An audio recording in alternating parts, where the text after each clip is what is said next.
Hola, buenos días. Es un gusto estar juntos para compartir la palabra de Dios, juntos en la distancia, ahí en su casa o en el automóvil si va oyendo el audio. Pero es un gusto compartir con ustedes la palabra de Dios. Nuestro Dios grande y maravilloso, que hace cosas, wow.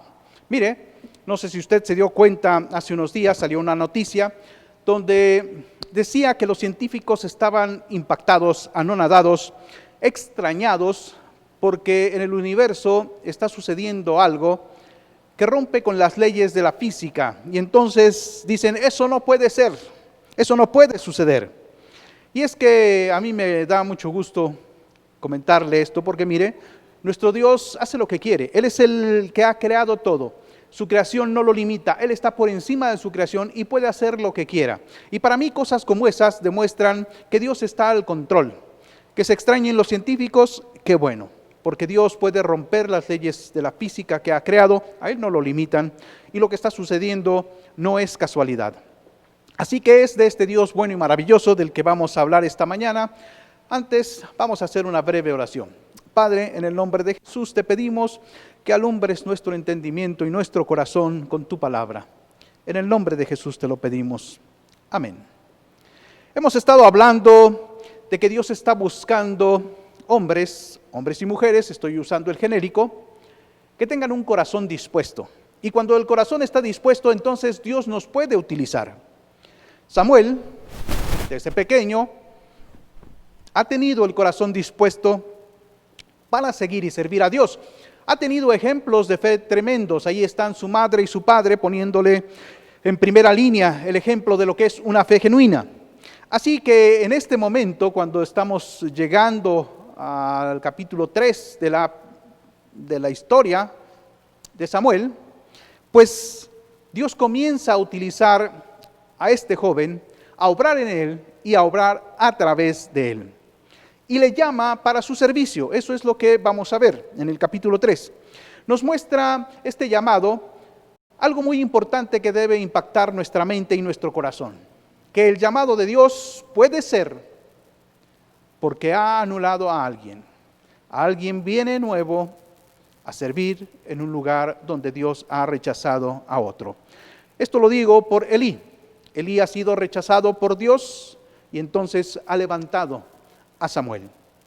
Así que usted, mi querido hermano, mi querida hermana que me está oyendo, no menosprecie el ministerio que Dios le ha dado, por insignificante que pueda parecer. Si Dios lo ha llamado, para Él no es insignificante. Para Él es importante que usted desempeñe su ministerio al 100%. Es importante para Él. En este caso dijimos, Elí fue desechado y es levantado Samuel para servirle. Atención, para Dios todos somos necesarios en su obra, pero nadie somos indispensables. Él puede levantar a un servidor de quien menos nos imaginamos. Por eso mismo, el apóstol Pablo le echa muchas ganas a su ministerio, no por el hecho de ser llamado apóstol y de ya haber tenido cierto conocimiento y educación teológica. Él se duerme en sus laureles, por el contrario. Él nos dice en 1 Corintios capítulo 9, verso 26 y 27, así. Así que, dice Pablo, yo de esta manera corro, no como a la aventura. O sea, corro con el propósito de llegar a la meta, no pierde el tiempo. Y dice, de esta manera peleo, o sea, también pelea con un propósito. No como quien golpea al aire, sino que golpeo mi cuerpo y lo pongo en servidumbre. Con esto Pablo lo que nos está queriendo decir es que él hace las cosas de una manera real, en donde él se está examinando constantemente a sí mismo. ¿Por qué? Porque él dice enseguida, no sea que habiendo sido heraldo para otros, o sea, habiendo sido el líder, habiendo sido aquel que lleva por primera vez el mensaje, yo mismo venga a ser eliminado. Y cuando Pablo dice que él no quiere ser eliminado, no se está refiriendo a perder la salvación. A lo que se está refiriendo Pablo es a perder el privilegio de predicar la palabra de Dios, de predicar el mensaje de Cristo Jesús. Así que La vida de Pablo siempre fue con la intención de servir a Dios y de servirles a los creyentes, servirles de ejemplo. Porque mira, es muy fácil decirle a la gente cómo debe vivir. Lo difícil es vivir de tal manera que podamos poner el ejemplo. Asimismo, el Señor Jesucristo lo dijo con otras palabras, porque aquellos que no están sirviendo realmente a Dios, pues están, número uno, menospreciando el llamado de Dios, y número dos, extraviando a las personas. ¿Se acuerda el ambiente religioso que había cuando vino el Señor Jesucristo? Bueno, el Señor Jesucristo dijo, refiriéndose a los fariseos, a los religiosos, les dijo que atan cargas pesadas a los hombres, que son difíciles. Y esto es, como les digo, ellos le dicen a la gente cómo deben vivir, pero no ponían el ejemplo. Porque el Señor Jesucristo enseguida dice, pero ellos ni con un dedo son capaces de moverla. Así que debemos esforzarnos viviendo lo que predicamos para que no seamos desechados. Nosotros debemos tener el tesón de Pablo para que no nos sea quitado el privilegio de servir al Señor.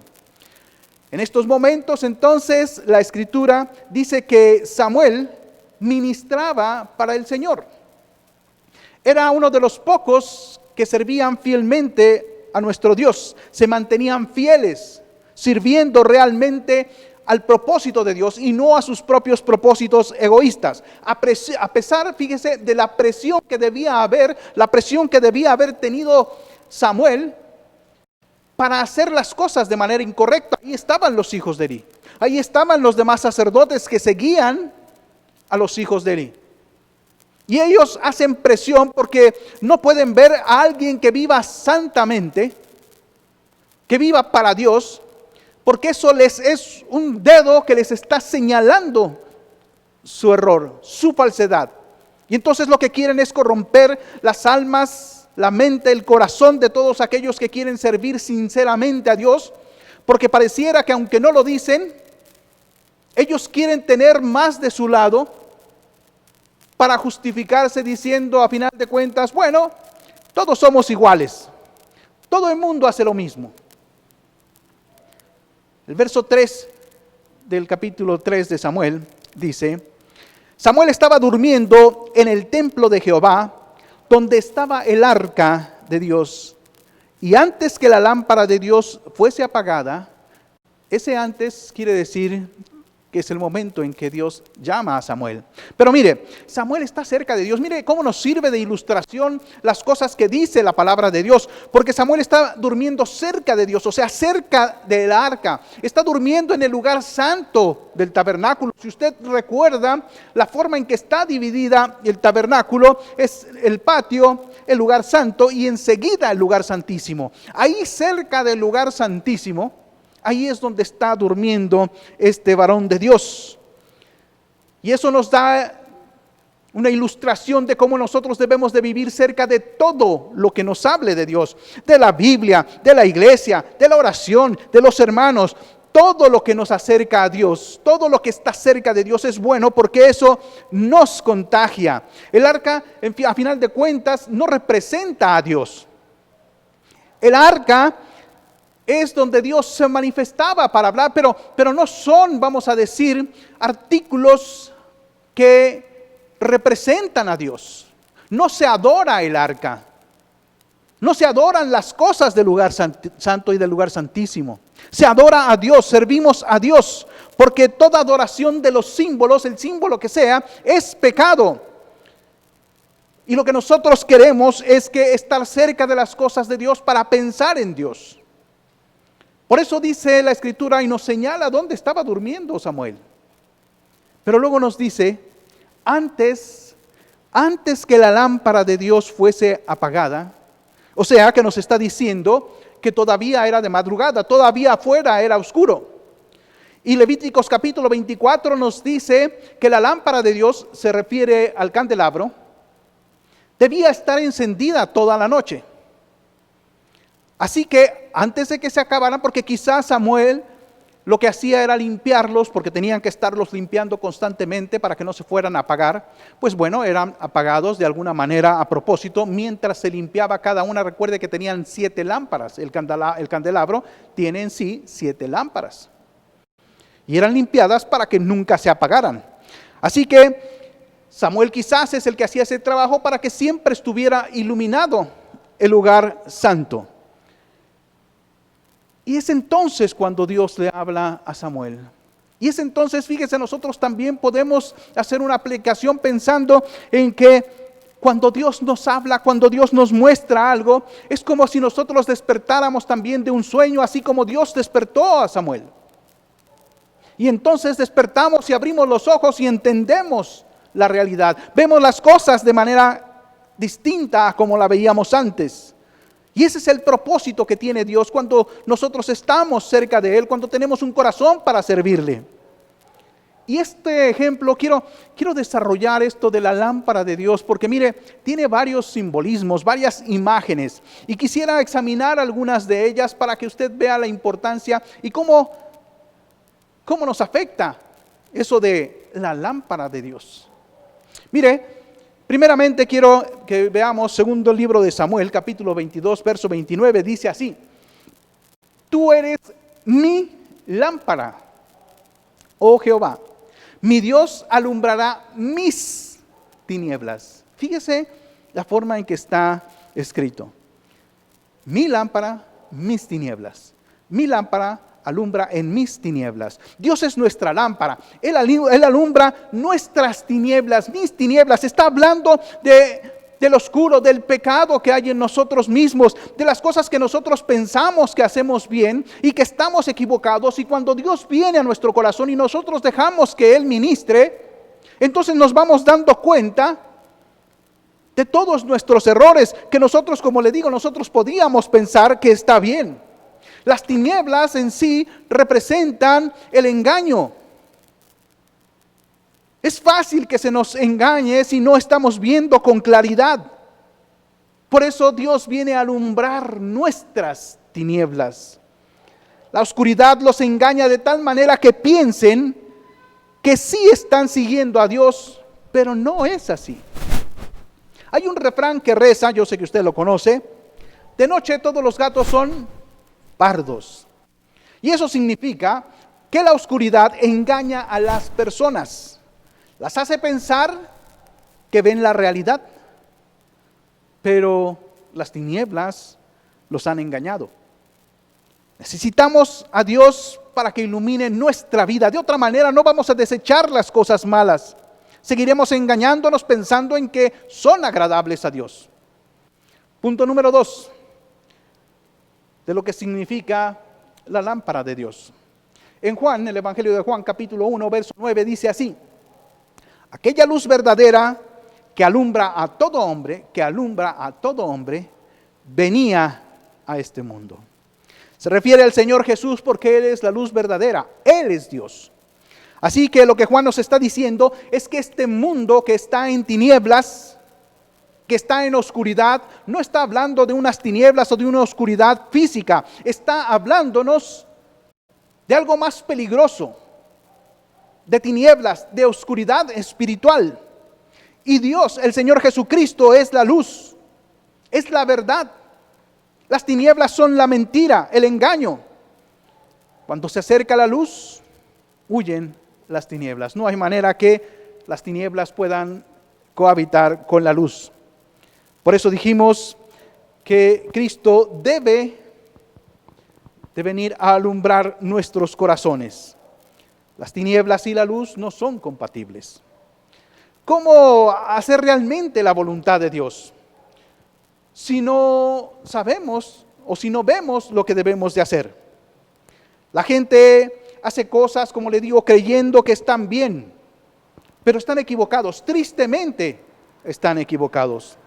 Sus peregrinaciones, sus ceremonias, sus ritos, sus maneras de ver las cosas en cuanto a Dios, todo eso es un engaño, es parte de la oscuridad. Y lo que resuena a través del tiempo y el espacio, fíjese, son las palabras de Dios escritas por uno de sus profetas. por Isaías. En el capítulo 1, en el verso 12, lo voy a leer en palabra de Dios para todos. Dice así, dice, ¿quién les pide estas cosas? O sea, estas ceremonias, estos ritos, ¿quién se los pide? Cuando ustedes vienen a presentarse ante mí, fíjese la siguiente palabra que usa para que usted vea lo que piensa Dios, la reacción del corazón de Dios. Dice, pisoteando mis patios. ¿Quién les pide estas cosas cuando ustedes vienen a presentarse ante mí pisoteando mis patios? No es como en el Salmo aquel que nos dice que entremos por las puertas con alegría y con gozo, porque es lo que Dios quiere. Aquí lo que siente es que como están haciendo ceremonias y ritos y cultos que Él no pidió, se siente ofendido. ¿Para qué se los ofrecen? ¿Para qué vienen? ¿Cómo adorar a Dios correctamente si no sabemos qué hacer? El Señor Jesús, que es la luz verdadera, nos dijo que debíamos adorar a Dios en espíritu y en verdad. ¿Qué significa en espíritu y en verdad? Bueno, significa que debemos adorar a Dios tal y como dice nuestra Biblia. Sí, está bien nuestro corazón, nuestras emociones y nuestros sentimientos, siempre y cuando se hagan las cosas de acuerdo a lo que nos dijo Dios. No podemos hacer las cosas como nosotros queramos y esperar que Dios las reciba, las acepte. Mire, en semanas pasadas hemos estado hablando de lo que hicieron los hijos de Aarón y los hijos de Elí. Ellos hicieron las cosas como quisieron y de alguna manera se justificaron, pero no por eso fueron aceptadas por Dios. Por el contrario, conocemos el resultado de hacer las cosas a su manera y no como Dios lo dijo. Y esto me sirve para el punto número 3. Porque la lámpara de Dios es también su palabra. El Salmo 119, verso 105 es muy conocido y dice, lámpara es a mis pies tu palabra y lumbrera a mi camino. Sin la palabra de Dios, ¿cómo podremos encontrar el camino correcto? Sin la palabra de Dios, ¿cómo nos podemos guiar en este mundo de acuerdo a la voluntad suya? El camino correcto es Jesús. La sabiduría real, la sabiduría espiritual, la que nos lleva hasta la eternidad, es precisamente la palabra de Dios. Es Cristo Jesús. No son las religiones, no son las filosofías, no son los conocimientos populares, las creencias populares. No son ellos. Lo único que salva es Cristo Jesús. Él nos lleva a la eternidad porque Él es el camino, la verdad y la vida. Y Él mismo nos lo dijo, pero añadió estas palabras: nadie viene al Padre si no es por mí. Así dijo Jesús. Así que necesitamos de la Biblia porque es lámpara para que nosotros conozcamos el camino. No podemos vivir de nuestra imaginación. En 2 de Pedro, en el capítulo número 1, verso 19, quiero que vea la abundancia. Estoy hablando varias cosas de lo que es la palabra de Dios para que vea usted la abundancia. ¿Cuántas veces? Porque aquí yo solamente voy a usar 3 versículos para este punto. Dice Pedro, tenemos también la palabra profética segura. En algunas traducciones de la Biblia dice más segura. La palabra más no existe en los manuscritos originales o en los manuscritos. Porque la palabra de Dios es segura, punto. Si nosotros le añadimos el más, entonces quiere decir que también es menos, entonces no es segura, es insegura. Y Dios no dijo eso, a través del Espíritu Santo que está guiando a Pedro para que nos diga que la palabra de Dios, la palabra profética es segura. Porque es segura, dice, hacéis bien en estar atentos como a una antorcha que alumbra en lugar oscuro, hasta que el día esclarezca y el lucero de la mañana salga en vuestros corazones. Los escritores de la Biblia, los hombres santos de Dios, nos dicen todos que la oscuridad rodea a este mundo. La oscuridad también nos pone alertas, nerviosos, porque no sabemos qué se esconde allá. Y no es que estemos pensando en fantasmas o en Drácula o alguna cosa así, no. Es que allá puede estar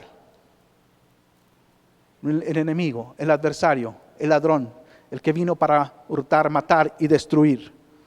Y nosotros debemos de estar alertas.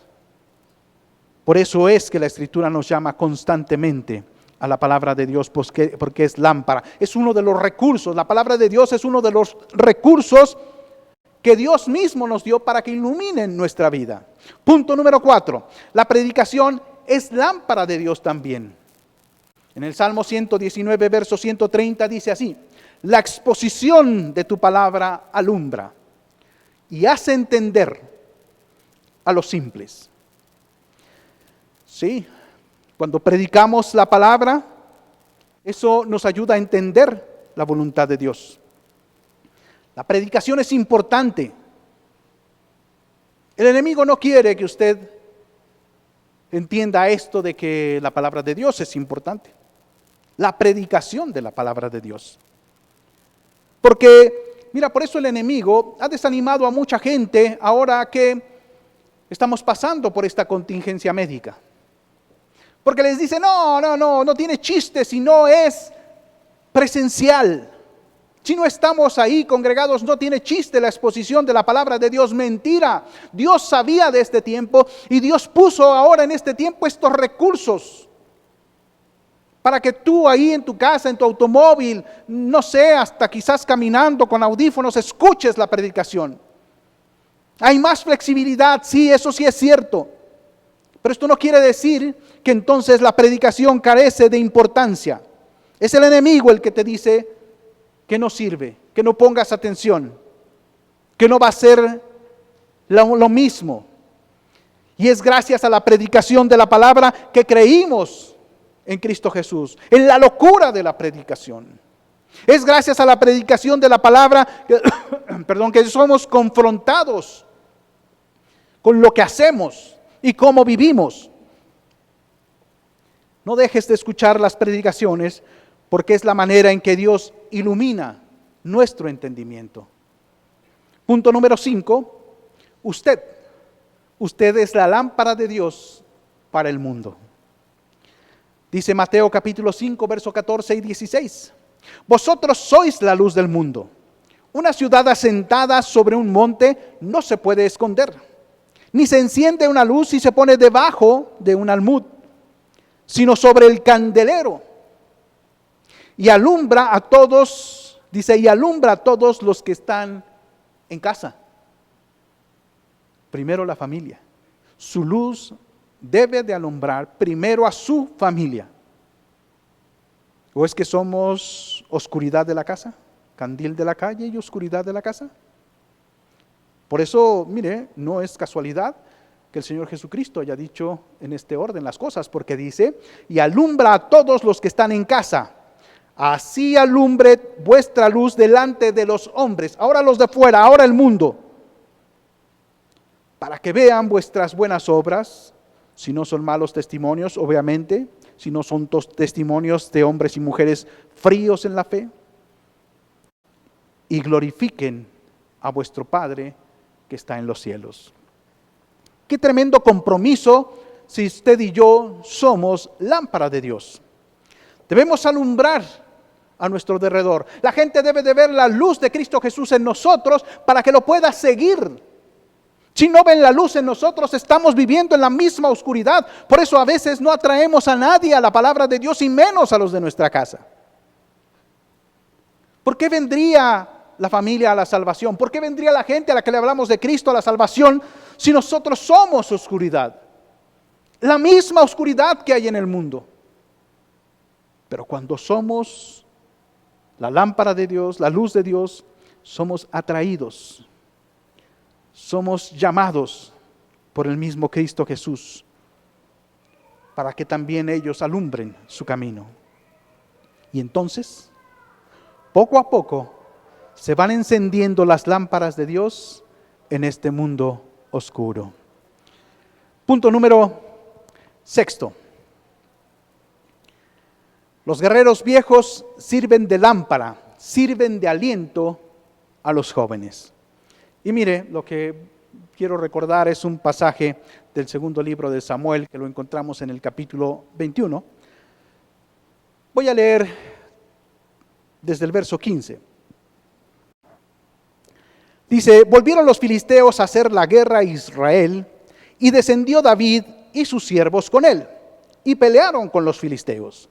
Y David se cansó. Ya no es lo mismo los 3 mosqueteros que 20 años después. O sea, David había envejecido y cuando pasan los años nos cansamos más rápido. Por eso dice, y David se cansó. E Isabí Benob, uno de los descendientes de los gigantes, cuya lanza pesaba 300 siclos de bronce, y quien estaba ceñido con una espada nueva, trató de matar a David. Mas Abisaí, hijo de Sarbia, llegó en su ayuda e hirió al filisteo y lo mató. Fíjese, o sea, si no viene la ayuda, entonces ese día hubiera muerto el rey David. Y le dijeron al rey David, entonces los hombres de David le juraron diciendo, nunca más de aquí en adelante saldrás con nosotros a la batalla, no sea que se apague la lámpara de Israel. No peleamos en una guerra como esa, pero la guerra sigue siendo espiritual. Y mire, lo que quiero decirle, ya que David fue un gran líder, un gran guerrero mientras fue joven, pero los años pasan. Bueno, lo que nos enseña aquí, ya que estos hombres que tienen muchos años en el campo de batalla, son lámpara, son luz para los demás. Cuidemos de los viejos guerreros de Dios e imitemos su fe, porque los viejos guerreros de Dios son lámpara para todos nosotros. Nos iluminan aquello que nosotros a veces no vemos. Sí, Samuel en ese momento, ¿verdad? Que estaba comenzando, pues era muy joven. Pero poco a poco, como todos los seres humanos, fue acumulando los años y con ellos vino la experiencia. Él llegó a convertirse en uno de los grandes guerreros de Dios, de los viejos guerreros de Dios, que había que cuidar e imitar. Pero eso ya lo veremos en otra predicación, si Dios nos lo permite más adelante.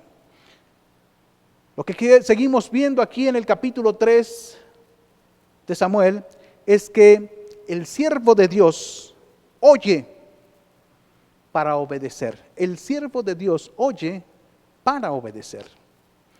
Eso lo vemos ahí en el primero del libro de Samuel, en el capítulo 3, le digo donde estamos, en el verso 9 y 10.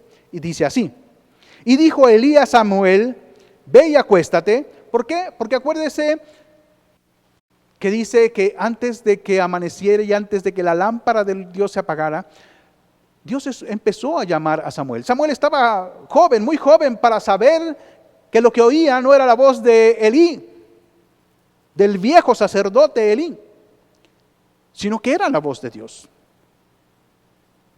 Y entonces va 3 veces pensando que es Elí el que lo llama, y 2 veces, ¿verdad?, lo manda Elí a que se acueste, pero en la tercera ocasión le enseña cómo él puede directamente, sin intervención de nadie, escuchar la voz de Dios.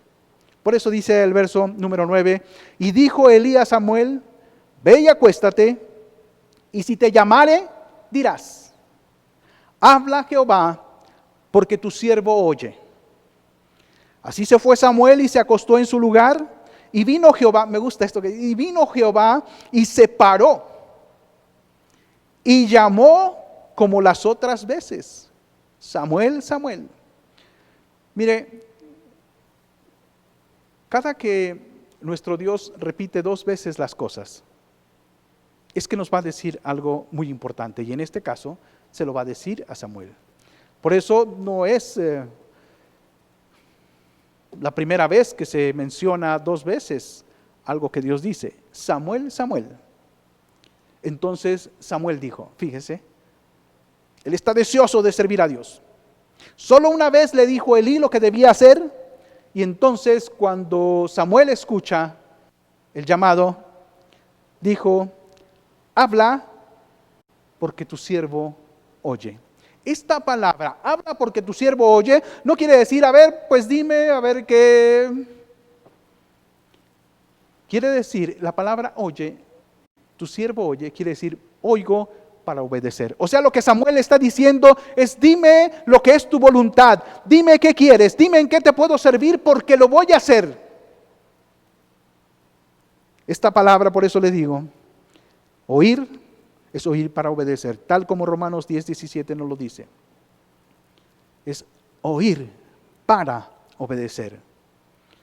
Cuando usted oye la palabra de Dios, la predicación, le pregunto, ¿lo hace para obedecer? ¿O simple y sencillamente escucha la palabra de Dios para acallar su conciencia y decir que bueno, está escuchando? Cuando lee usted la palabra de Dios, ¿oye la voz de Dios para obedecer?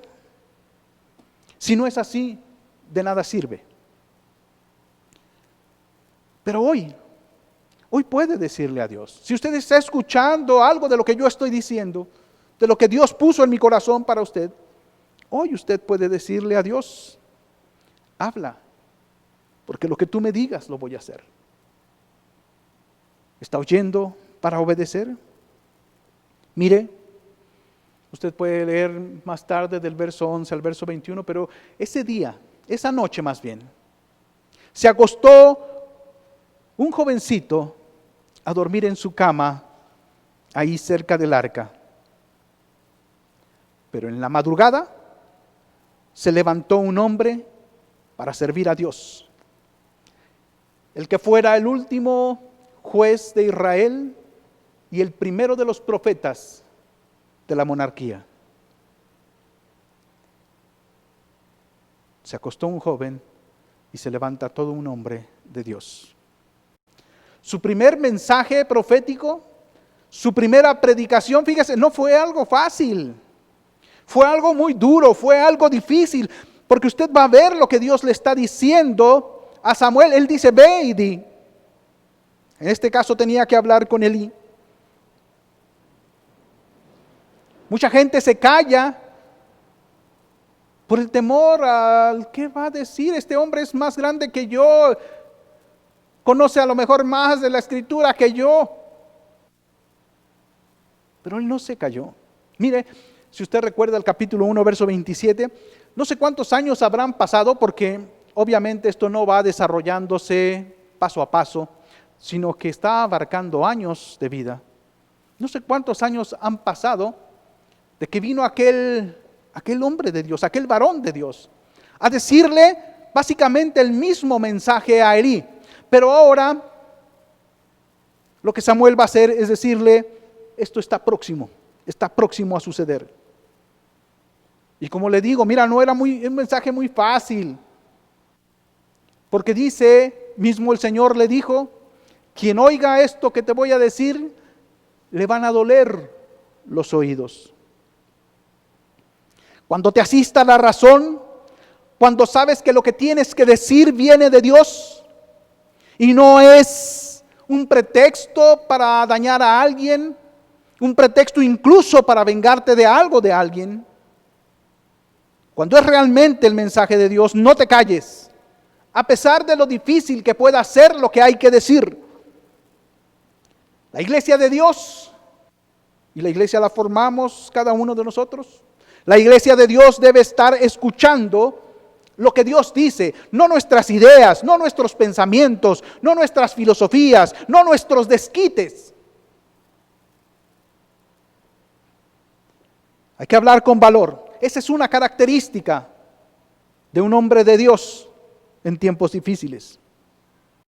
Mira, yo sé que nadie dice que es fácil, nadie.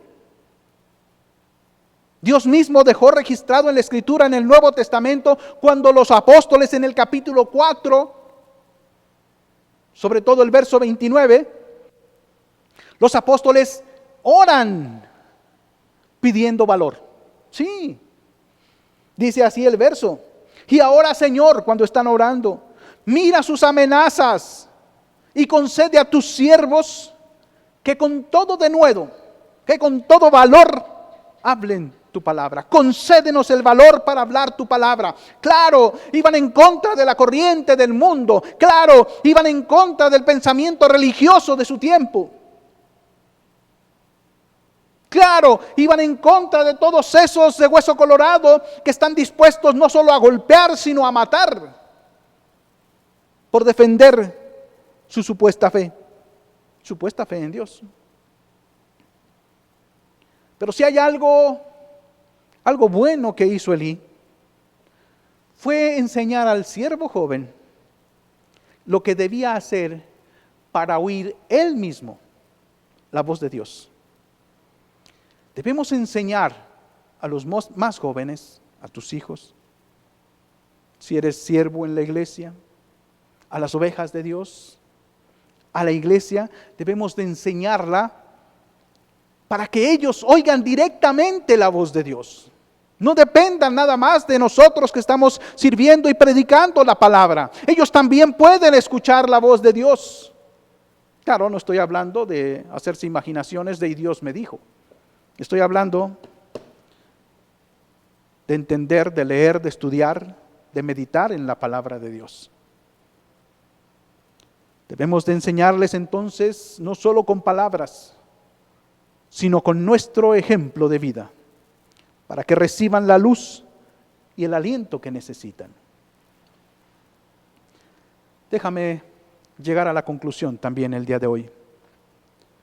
Necesitamos que las lámparas de Dios estén siempre a la vista de todos. Número 1, Dios es la lámpara que alumbra nuestras tinieblas. Jesús es la lámpara que alumbra nuestro camino. Número 3, la palabra de Dios es la lámpara que nos dice lo que debemos de hacer y cómo lo debemos de hacer. 4, la predicación de la palabra también nos sirve para alumbrar nuestra vida. 5, nosotros somos la lámpara de luz para el mundo. No por nuestra propia luz, sino porque reflejamos la luz de Cristo Jesús.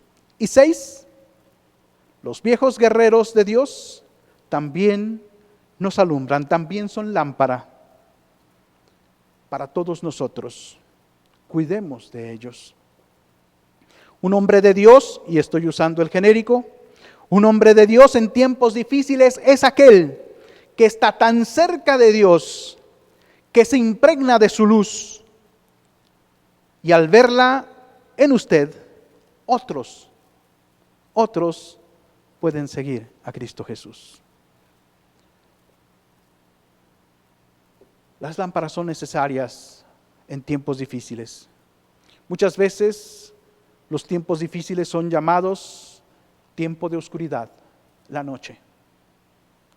Nosotros somos las luminarias en el mundo. Padre, gracias por tu palabra.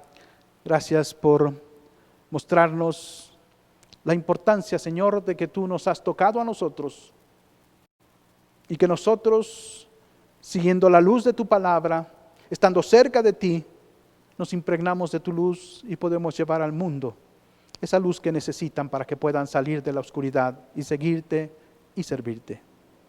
Bendice nuestras vidas para que te honren, eterno Dios. Y te ruego también que tú bendigas a mis hermanos y mis hermanas, a nuestra familia, a nuestros amigos, todos aquellos que tienen un corazón temeroso para ti, respetuoso, para que tú nos bendigas en estos tiempos de oscuridad, sí, pero tú eres Dios que todo lo controla.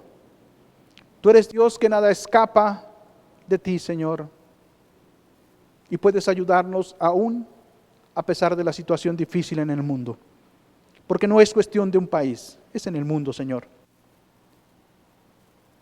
Pero tú puedes cambiarlo todo y puedes bendecir nuestras vidas, nuestro negocio, nuestro trabajo, nuestras casas, que en todo abunde, Señor.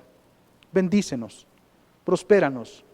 Y, Señor, también los diezmos y ofrendas que mis hermanos y mis hermanas traen, Señor, con corazones agradecidos a ti, que sean utilizados para tu gloria, para tu honra.